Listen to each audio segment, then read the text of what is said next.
Assalamualaikum warahmatullahi wabarakatuh. Perkenalkan nama saya Ira Frijayanti. Saya dari kelas 12 IPA 2. Nah, di sini I'm gonna be describing about the badminton. Jadi mulai dari definisi, sejarah, dan lain-lain sebagainya. Insya Allah kita akan mengupas tentang badminton ini. Jadi pertama-tama kita akan mengetahui tentang definisi bulu tangkis. Jadi bulu tangkis ini adalah suatu olahraga raket yang dimainkan oleh dua orang untuk tunggal atau dua pasangan untuk ganda yang saling berlawanan.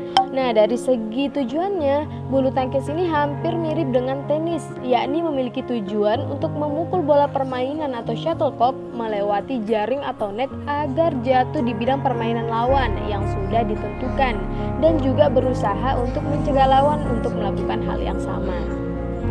Nah, selanjutnya kita bahas tentang sejarah bulu tangkis nih. Jadi bulu tangkis ini berasal dari India atau yang disebut dengan Pona. Singkat cerita, bahwa bulu tangkis ini diciptakan oleh petugas tentara Britania di Pune, India pada abad ke-19 saat mereka menambahkan jaring dan memainkannya secara bersaingan. Nah, oleh sebab kota Pune ini dikenal sebelumnya sebagai Pona, maka permainan tersebut juga dikenal sebagai Pona pada masa itu.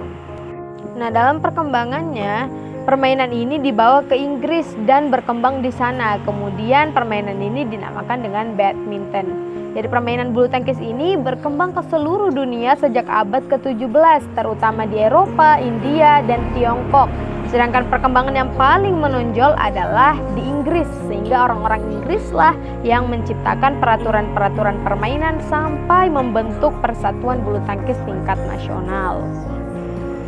Next, kita akan bahas tentang perlengkapan apa saja yang dibutuhkan dalam permainan bulu tangkis. Jadi itu ada raket, ada shuttlecock, ada net, ada juga sepatu dan kaos olahraga. Nah, untuk sepatu dan kaos olahraga ini itu optional ya. Jadi it's depend on you if you want to wear it or not. Tapi sangat disarankan Anda untuk menggunakannya, apalagi saat pertandingan bulu tangkis.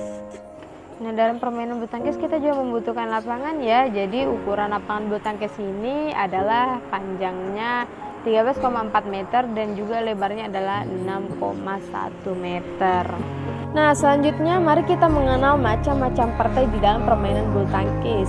Nah, jadi di dalam bulu tangkis ini ada 5 partai ya, yakni ada tunggal putra, tunggal putri, dan juga ada ganda putra, ganda putri, serta ada ganda campuran.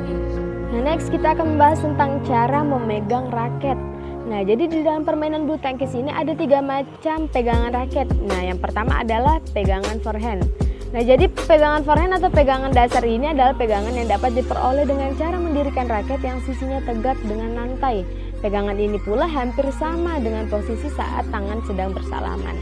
Nah, yang kedua ada pegangan backhand. Jadi pegangan ini dapat diperoleh dengan jalan memutar seperempat ke kanan dari pegangan forehand.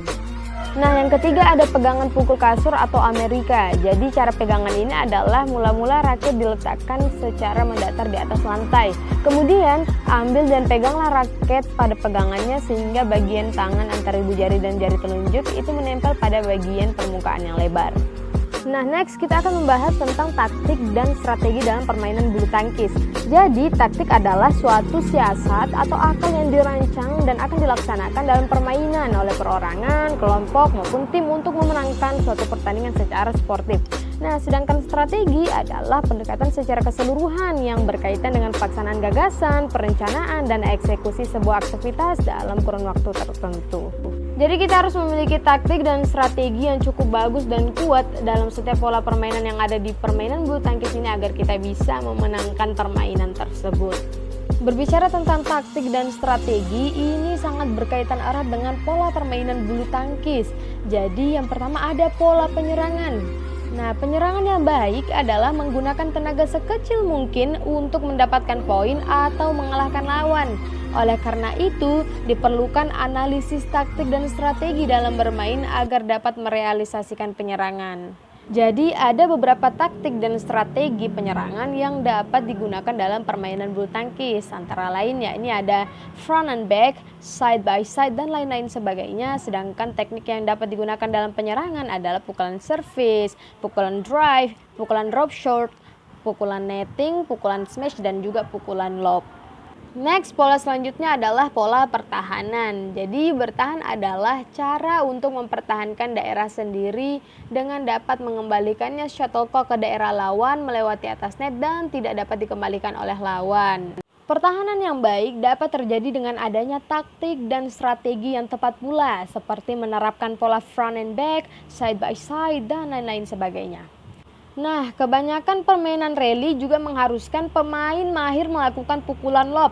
Maka pola yang sering dipakai adalah side by side yang cenderung bermain lambat, diperlukan daya tahan yang baik, nafas yang panjang, pukulan akurat, dan dapat menjelajah sudut-sudut lapangan.